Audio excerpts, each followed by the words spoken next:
मुकुंदची ताडगोळ्यांची बाग होती. तो ताडगोळ्यांच्या झाडावर चढून ताडगोळे तोडत असे आणि मग हे ताडगोळे व्यापाराला विकून पैसे कमवत असे. अरे बाबा, आता तू ताडगोळे जास्त देत जा. बाजारात ताडगोळ्यांची मागणी वाढली आहे. हो साहेब, उद्यापासून जास्त ताडगोळे आणण्याचा प्रयत्न करतो. ठीक आहे. मुकुंद आणि मयुरीला एक मुलगी होती, मीना. मीना, कुठे आहेस? आता इथेच होती. बहुतेक तिच्या मैत्रिणींसोबत खेळायला गेली असेल. पण तुम्हाला काय काम आहे तिच्याकडे? अगं, तिला ताडगोळे खायचे होते. ए बघ, तिच्यासाठी मी काही खास फ्रेश ताडगोळे आणलेत. तेव्हाच मीना, अरे वा, ताडगोळे, हे सगळे मीच खाणार. हो हो, तुझ्यासाठीच आणले आहेत. आरामात खा. पाऊस असो वा ऊन, मुकुंद प्रत्येक ऋतूत ताडगोळ्यांच्या झाडावर चढत असे. एकदा काय झालं, 2 दिवस सतत पाऊस पडत होता. देव करो आणि हा पाऊस लवकर थांबू दे. आज झाडावर सांभाळून चढा. सगळी झाडे ओली असतील. हो, सांभाळून चढेन. मी नवीन नाहीये त्यात. माहितीये तुम्हाला चढता येतं, पण तरीही काळजी घ्या. हो महाराणीजी, तुम्ही काळजी करू नका. मी हा गेलो आणि हा आलो. ठीक आहे. मुकुंद ताडगोळ्यांच्या झाडावर सांभाळून चढला आणि एक एक करत ताडगोळे पाडू लागला.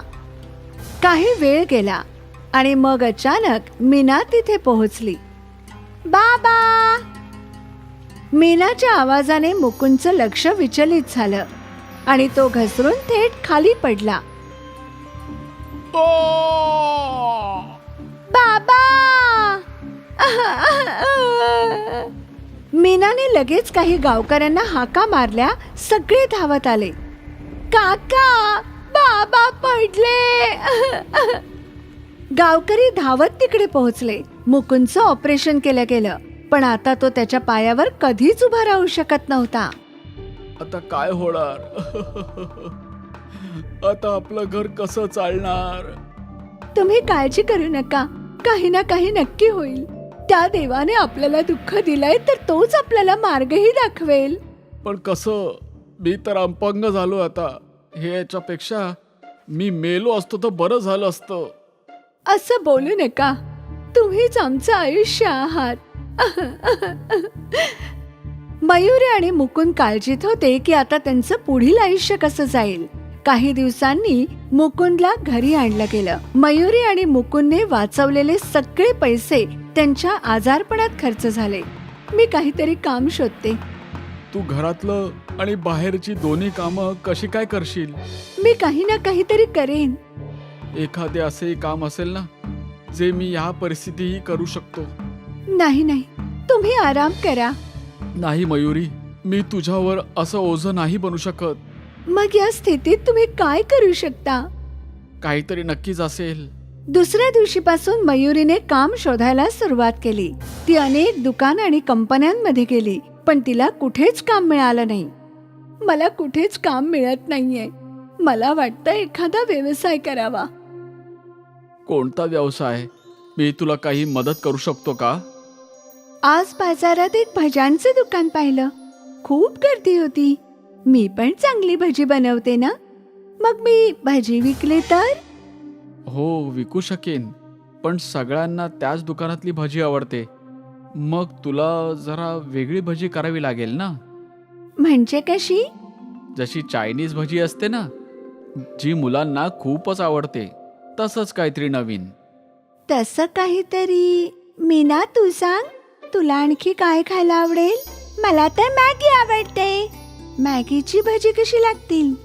मॅगीच्या भज्या सुद्धा बनतात का? हो, ते पण अगदी कुरकुरीत. जा मीना, धावत जा आणि एक पाकिट मॅगी घेऊन ये. मीना मॅगी घ्यायला गेली आणि काही वेळाने 2 मॅगीची पॅकेट घेऊन आली. मीनाने मॅगी उकळली, मग ती सुकवून त्यात काही मसाले घालून तेलात मॅगीची भजी करू लागली. मीना टक लावून आईची मॅगीची भजी पाहत होती. जशी मॅगीची भजी कढईतून बाहेर आली, मीनाने लगेच एक भजी उचलली आणि तोंडात टाकली. अगं अगं गरम आहे. खूप चविष्ट आहे ताई. वा. मीनाने एक मॅगीचा भजा बाबांनाही दिला. हे तर खूपच चविष्ट आहे. हा, मी म्हंटल होतं ना की खूप छान लागतात. ही मॅगीची भजी बाजारात विकली जातील. हो हो, का नाही, हे तर एकदम धमाल करून टाकतील. मयुरीला हे ऐकून आनंद झाला. काही दिवसांनी मयुरी आणि मुकुंदने मिळून बाजारात भज्यांची गाडी लावली. हे काय आहे आंटी? मॅगीची भजी. मॅगीची भजी? हो. मला एक प्लेट द्या. हो हो, घे बाळा. मयुरीने त्या मुलीला मॅगीची भजी दिली. वा, खूप टेस्टी आहेत. आजपर्यंत अशी भजी मी कधीच खाल्ली नाही. त्या मुलीचे पाहून आणखी काही लोकांनी मॅगीची भजी खाल्ली. आंटी, हे तर खूप छान आहे. मुकुंद मॅगीची भजी तळायला मयुरीला मदत करत होता. तो अपंग होता. पहिल्याच दिवशी मयुरी आणि मुकुंदची चांगली कमाई झाली. ते आनंदाने घरी आले. वाटलं नव्हतं एवढी चांगली कमाई होईल म्हणून. या दुःखाच्या काळातही हाच आनंदाचा क्षण आहे. बाबा, तुम्ही काळजी करू नका. आपली सगळे दुःख पळून जातील. तुम्ही पण बरे व्हाल. अख्ख्या कुटुंबाची आता आशा वाढली होती. सगळे मिळून मेहनतीने प्रयत्न करू लागले. त्यांचा मॅगी भजींचा व्यापार चालू लागला. गिऱ्हाईक गर्दी करू लागले आणि त्यासोबतच त्यांची मिळकतही वाढू लागली. मॅगीची भजी लवकरच प्रसिद्ध झाली. त्यांची मिळकत इतकी वाढली की मुकुंदवर चांगले उपचार सुरू झाले. या उपचारांनी आशा आहे की मुकुंदजी चालू शकतील. काही सेट ऑफ सर्जरी करावे लागतील, पण तुमची बॉडी या उपचारांना चांगली साथ देत आहे. ही बातमी अख्ख्या कुटुंबासाठी चांगली होती. 6 महिन्यात मयुरीने मॅगी भजीचं मोठं दुकान उघडलं आणि हा आनंद द्विगुणित मुकुंदने केला. आज काही क्षणासाठी का होईना तो डगमगत उभा राहिला. हा आशेचा किरण आहे जो सांगतो की मुकुंद लवकरच त्याच्या पायावर उभा राहील. आणि हे सगळं त्यांच्या या मॅगी भजीमुळे झालं. आणि पुढेही ही मॅगीची भजी धुमाकूळ घालत राहतील. कितमपूर नावाचं एक गाव होतं जिथे आदित्य पकोडा विकायचा. पावसाळ्याचा वेळ होता. दरवर्षी पावसाळ्यात आदित्यच्या दुकानामध्ये लोक भजी खायसाठी यायचे. एक दिवस खूप जोरात कितामपुरामध्ये पाऊस यायला लागला आणि तेव्हा एक माणूस आदित्यकडे येतो. आदित्य, लवकर दुकान बंद कर आणि निघ. गावामध्ये खूप मोठं वादळ येणार आहे. काय, खरंच? हा बाबा, खरंच. लवकर निघ. आदित्य आपल्या दुकानाला बंद करून गावाच्या बाहेर निघून जातो आणि गावामध्ये जोरदार पावसाच्यामुळे पूर येतो. फक्त मनोजच्या शेताला सोडून इतर सगळ्या गाववाल्यांच्या शेतांची नुकसान होते. गावामध्ये भूकमरीचा वेळ आला होता. तर आम्ही काय खायचं? पुऱ्या गावाच्या शेतांचा तर पूर नुकसान करून गेलाय. काही गोष्ट नाही. तुम्ही सगळे खाण्यासाठी माझ्याकडनं भाजी घेऊ शकता. फक्त माझ्याच शेतीला या पुरामध्ये काही नाही झालंय. आदित्य आपल्या भज्याच्या दुकानाला एकदा परत गावामध्ये उघडतो. पण त्याच्याकडे भजी बनवायची सामग्री नसते. तर तो मनोज सब्जीवाल्याकडून भाजी घ्यायला जातो. अरे मनोज भाऊ, 3 किलो कांदे द्या ना. काय भाव चालू आहे सध्या कांद्यांचा? 70 रुपये किलो चालू आहे कांद्याचा भाव. काय, 70 रुपये? ते पण 1 किलोचे? मनोज भाऊ, हे चुकीचं आहे. तुम्हाला माहिती आहे की गावाची स्थिती काय चालू आहे. लोकांना घरामध्ये खायला जेवण नाहीये आणि त्यांचं शेत सुद्धा सगळं उद्ध्वस्त झालंय. त्यांचं कमवायचं स्रोत सुद्धा शेतच होतं. यावेळी लोकांच्या मदतीशिवाय तुम्ही त्यांना लुटायला लागलायत. अरे आदित्य, तू तुझं पोट भर ना. तुझ्या मागे पुढे तर कोणी नाहीये. तू एवढं लोकांबद्दल काय विचार करत आहेस? चुकीचं आहे, खूप चुकीचं आहे हे मनोज. आदित्य लोकांच्या नुकसान झालेल्या शेतांना पाहतो आणि बोलतो. एक वेळ होती जेव्हा हे सगळ्या लोकांचं कमवायचं साधन असायचं आणि आता हे सगळं एका वाळवंटासारखं लागत आहे. हा पूर यांच्या वर्षांच्या मेहनतीला घेऊन बुडून गेला. गावामध्ये भूकमारी चालू आहे. लोक आजारी पडत आहे आणि मी नेहमीसारखं आज सुद्धा काही करू शकत नाहीये. मी काही कामाचा नाही राहिलोय. आदित्य गावाच्या परिस्थितीला बघून खूप उदास होता. तेव्हा त्या नुकसान झालेल्या शेताच्या समोर एक चमत्कारी माणूस प्रकट होतो. मी समुद्राचा राजा आहे. हा जो पूर तुमच्या गावामध्ये आला होता तो माझ्याच चुकीमुळे आला होता. मला क्षमा कर बेटा. जेव्हा पाऊस हदीपेक्षा जास्त आला तेव्हा माझ्या समुद्राच्या सीमेला माझ्या संतुलनमध्ये नाही ठेवू शकलो आणि त्याचमुळे ह्या गावामध्ये पूर आलाय. आज गावामध्ये ह्या लोकांना खाण्यासाठी काही नाहीये आणि मी सुद्धा त्यांच्यासाठी काही नाही करू शकत आहे. मी माझ्या चुकांना सुधारू इच्छितो. सांग, तू ह्या गाववाल्यांची मदत का करू इच्छितोस? मी माझं आयुष्य एकटाच जगत राहिलो. मी ह्या गाववाल्यांना सोडून माझं कोणीच नाहीये. हे गाववालेच माझं परिवार आहेत. मला माहीत आहे आदित्य, तू पकोडे विकत होतास ना? आदित्य, जे वस्तू मी तुला देत आहे त्याने गाववाल्यांची मदत कर, जेव्हापर्यंत त्यांचे शेत परत हिरवेगार नाही होणार. समुद्र लोकाचा राजा हात पुढे करतो आणि त्याच्या हातामध्ये एक कढई येते आणि राजा ती कढई आदित्यच्या हातामध्ये देतो. ह्या कढईचं मी काय करू महाराज? पकोडे तळण्यासाठी कांदे आणि तेलाची सुद्धा गरज आहे आणि मी हे पकोडे विकून गाववाल्यांची मदत कशी करणार? ही अशी तशी कढई नाहीये. याच्यामध्ये तुला तेलाची गरज नाही पडणार. त्याच्यामध्ये तू पाणी टाक आणि कुठल्याही भाजीची गरज नाही पडणार. पुरामध्ये आलेल्या दगडांना यामध्ये टाक, ते पकोडे बनून जातील. आदित्य ती कढई घेऊन आपल्या घरी निघून जातो आणि त्या कढईमध्ये पाणी ओततो आणि मग त्याच्या आत दगड टाकतो. ती दगड थोड्या वेळानंतर भजींमध्ये परिवर्तित होतात. हे तर खरंच पकोड्यामध्ये बदलले. मी उद्यापासूनच हे गाववाल्यांना विकायला चालू करतो, ते सुद्धा एकदम कमी दामामध्ये. आदित्य गावामध्ये भजी विकायला सुरुवात करतो. तेव्हा तिथे एक माणूस त्याच्या जवळ भजी खाण्यासाठी येतो. मला थोडे पकोडे दे ना बेटा. माझी एक छोटी मुलगी आहे. तिने खूप दिवसापासून काही नाही खाल्लंय. तिची तब्येत सुद्धा ठीक नाहीये. बेटा, थोडं खाण्यासाठी पकोडे देतोस? बिलकुल चिंता नका करू, मी आत्ता देतो. आणि याचे पैसे द्यायची सुद्धा तुम्हाला काही गरज नाहीये. बस तुम्ही तुमचं आणि तुमच्या मुलीवरती लक्ष ठेवा. आणि हे घ्या, याला आता इथेच खाऊन घ्या. जसंच तो माणूस त्या भजींना खातो तर असं वाटतं जसं त्याच्यामध्ये एक नवीन प्राण आले आहेत. तो खातानाच एकदम दुरुस्त होऊन जातो. हे तर चमत्कारी पकोडे आहेत. याला खाल्ल्यानंतर माझ्या पाठीचं दुखणंच बंद झालं आणि आता मला तंदुरुस्त झाल्यासारखं वाटत आहे. हे जादूचे पकोडे आहेत. याला मी दगडांपासून बनवलं आहे. याला खाऊन लोकांचं आजारपण पण दूर होणार आहे. आदित्य त्या माणसाला सगळं काही सांगतो आणि हळूहळू करून सगळेजण आदित्यचे भजी खाण्यासाठी यायला सुरुवात करतात. जो काही आजारी होता त्याचे सर्व रोग भजी खाऊन बरे व्हायला लागले होते. हे भजी तर खूपच स्वादिष्ट आहेत. जेवढं खाऊ तेवढं कमीच वाटतं. मन भरतच नाही. हो, बरोबर बोलत आहे. आणि अजून तर अजून माझ्या मुलीची तब्येत सुद्धा ठीक केली आहे.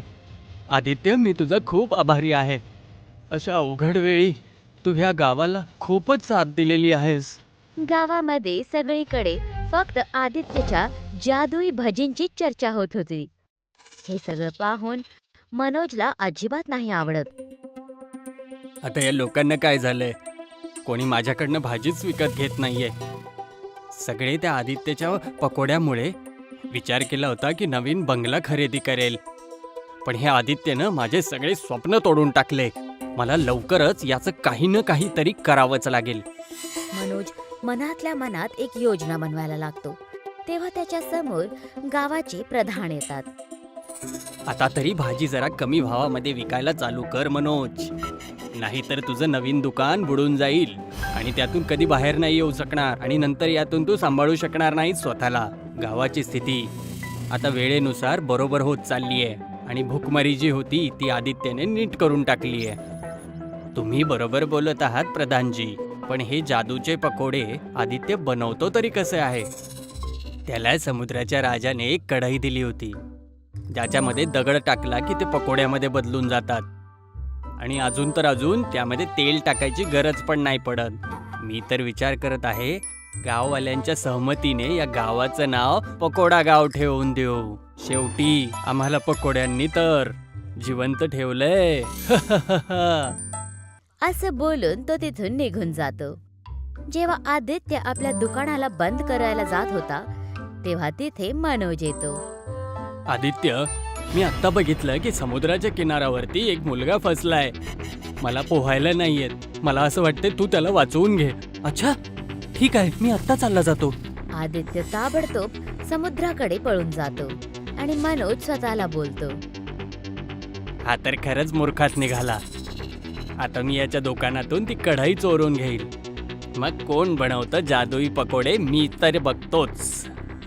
मनोज ती कढई डोक्यावर ठेवून जायला लागतो. तेव्हा एक मोठा प्रकाश त्याला दिसायला लागतो आणि त्याच्या डोक्यातून ती कढई खालती पडून जाते.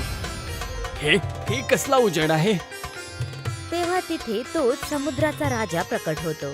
आपल्या स्वतःला सांभाळ आणि बघ, मी जे तुला दाखवत आहे. एक मुलगा होता जो किटामपुरामध्येच राहत होता. तो दिवस रात्र लोकांच्या मदतीमध्येच लागलेला असायचा. मावशी द्या, मी हे ओझं तुमचं उचलतो. तो त्या म्हाताऱ्या आईची मदत करतो. त्याचं सामान तो घरापर्यंत पोहोचवून देतो. त्याच्याजवळ खायला सुद्धा काही नाही आहे. काही दिवसांपर्यंत तो फक्त समुद्राच्या तटावरती असतो, बिना काही खाता. त्याच्यासोबत कोणी बोलायला नसतं. तेव्हा तो कुत्र्यांसोबत बोलायचा, पण तो मुलगा नेहमी हसत राहायचा. आज तर खूप जास्त जेवण मला मिळालं, पण मी एकटाच खाऊन माझं का पोट भरू? चला, मी माझ्या मित्रांसोबत आपलं जेवण मिळून वाटून खाईल. जोरात पावसामुळे त्याच्या डोक्यावर छत सुद्धा नव्हतं, पण मी त्याला कधीच तुटताना नाही पाहिलं. आणि जेव्हाही कुठल्या गाववाल्याची मदत करायची वेळ आली तर तेव्हा मी कधीच त्याला नाही म्हणताना नाही ऐकलंय.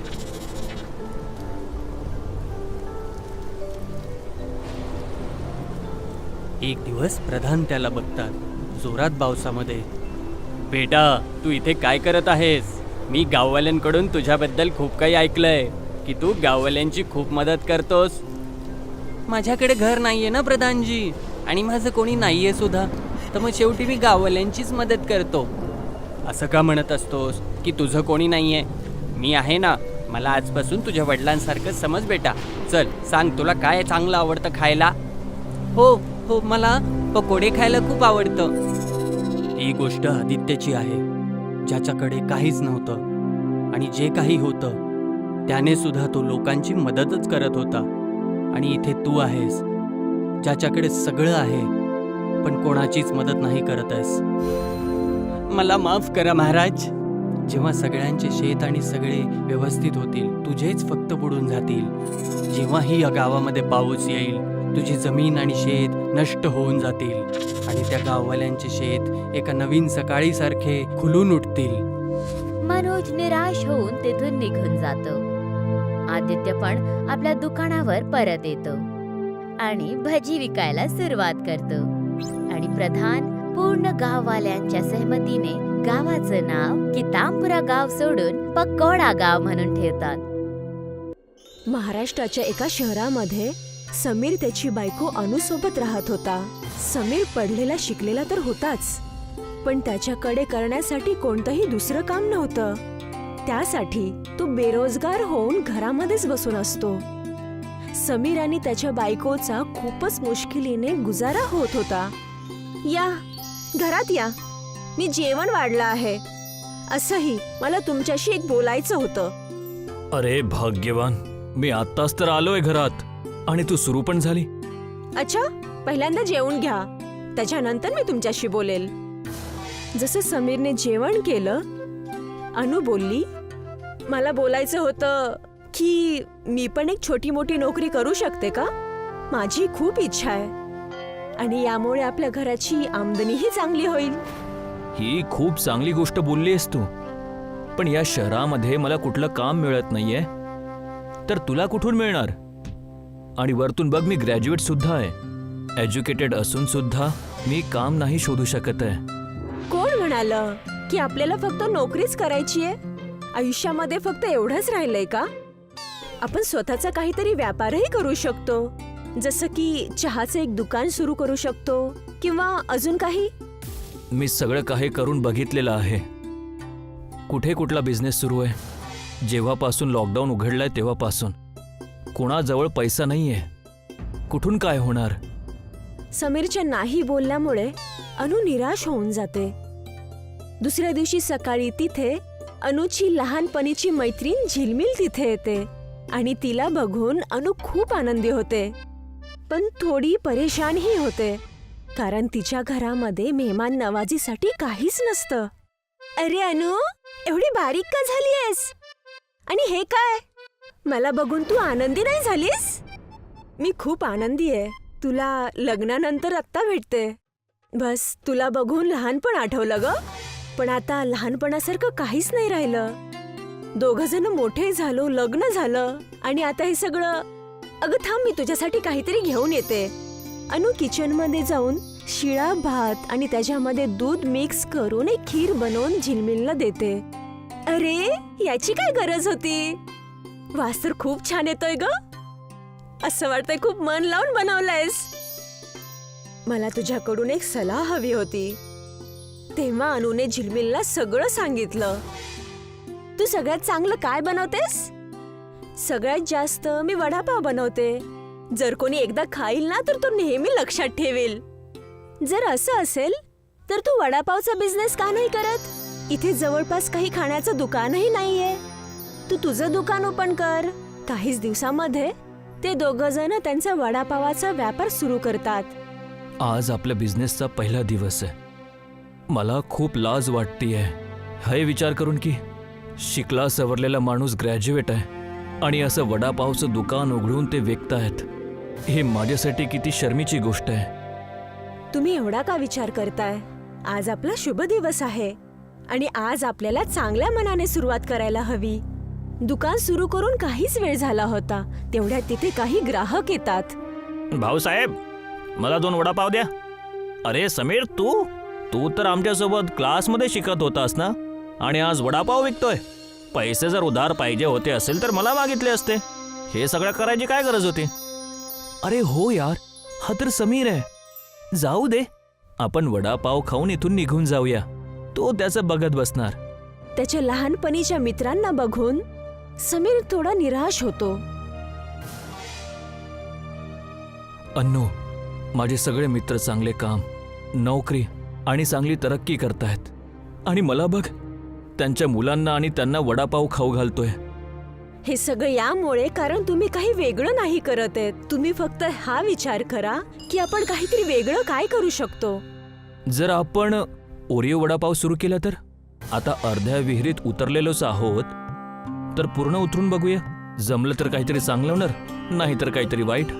तुम्ही फक्त हुकूम द्या, तुमचा हुकूम पाळला जाईल. उद्यापासूनच आपण ओरिओ वडापाव बनवून विकूयात. बेसन मध्ये ओरिओचे बिस्किट आणि त्याच्यासोबत वडापाव. खूप मजा येईल.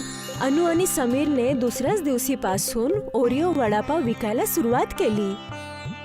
पहिल्याच दिवशी त्यांची ग्राहकी खूप चांगली झाली. अरे वा, आजची कमाई बघ किती चांगली झाली आहे. खूप दिवसानंतर माझ्या हातात एवढे पैसे आलेले आहेत. मी पहिल्यांदाच बोलले होते ना तुम्हाला की तुम्ही स्वतःवर विश्वास ठेवा. काही ना काही चांगलं नक्की होईल.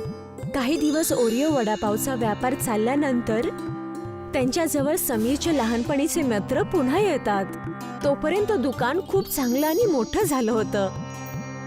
आम्हाला माफ करा, आम्ही तुला चुकीचं समजलो समीर भाऊ. आमच्याकडनं खरंच खूप मोठी चूक झाली, आणि तुला माहिती आहे आमची नोकरी सुद्धा आता नाही राहिली आहे. आता आम्हाला समजतंय की बेरोजगार असून नोकरी शोधणं किती मोठी गोष्ट असते. यात माफी मागायची गरज नाही आहे मित्रा. तुम्हाला तुमची चूक कळलेली आहे. माझ्यासाठी हेच खूप मोठी गोष्ट आहे. जर तुम्हाला वाटत असेल तर माझ्या ओरिओ वडापावमध्ये तुम्ही माझी मदत करू शकता. दोघांनी एकमेकांकडे पाहिलं आणि समीर सोबत त्याच्या व्यापारामध्ये मदत करण्यासाठी राजी झाले. तुला कळलं? मी का म्हणत होतो की समीरच्या तिथे नोकरी करूया? मला माहित होतं आपल्या गोष्टीत समीर आणि त्याची बायको नक्कीच फसणार. आता त्याचं पूर्ण दुकान आपल्या कब्जेमध्ये करायचं आहे बस. पण समीरने कठीण काळामध्ये आपली मदत केलेली आहे. जर आपण त्याच्यासोबत असं करू तर देव आपल्यासोबत नक्कीच चांगलं नाही करणार. समीर काल पण आपल्या मागे होता आणि आज पण आपल्या मागेच आहे. मला चांगलं आणि वाईट नाही कळत. समीरचं हे एवढं मोठं दुकान मी हडपूनच राहणार. बोल मोहन, काय झालं? खूप दिवसानंतर आठवण आली. आम्हाला एक दुकान हडपायचं आहे. प्लीज आम्हाला सांगा की आम्ही असं काय करू की ते दुकान आमचं होऊन जाणार. एक काम करा, दुकानच्या मालकाची एका कोऱ्या कागदावरती सही म्हणजे सिग्नेचर घ्या. बाकीचं काम मी करेल. बस एवढीच गोष्ट? एका कोऱ्या कागदावर सही? हे तर माझ्यासाठी खूप सोपी गोष्ट आहे. हे मी तुला उद्याच आणून देणार. आणि तेव्हा मी त्या कोऱ्या कागदाला बदलून त्या दुकानाला तुमच्या नावावरती करेल. आणि ठीक तसंच झालं. मोहन समीरच्या घरी गेला आणि ठीक तसंच कोऱ्या कागदावरती त्याची सही घेतली. आणि दुसऱ्याच दिवशी मोहन वकील घेऊन समीरच्या ओरिओ वडापाव दुकानावरती गेला. हे दुकान आता मोहनच्या नावावरती आहे. तुम्ही ह्यांना खाली करा आणि प्लीज इथून निघून जा. मोठा आला आम्हाला नोकरी देऊन स्वतःचं घर चालवणारा. तू आधीपासूनच मंद होता आणि आज सुद्धा मंदच आहे, समजला?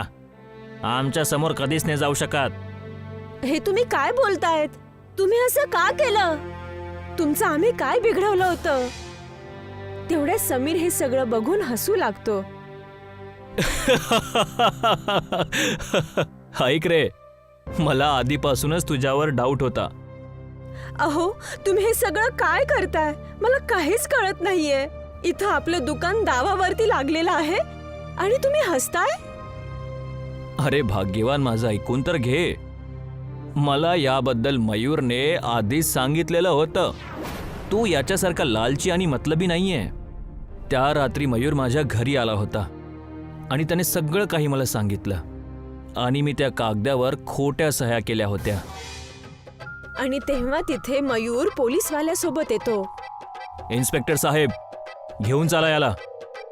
इन्स्पेक्टरने वकील आणि मोहन दोघांना गिरफ्तार केलं. मोहनच्या लालची स्वभावामुळे त्याचं आयुष्य खराब झालं. समीर, अनु आणि मयूर तिघं मिळून ओरिओ वडापावचा व्यापार जोरजोरात चालू लागले.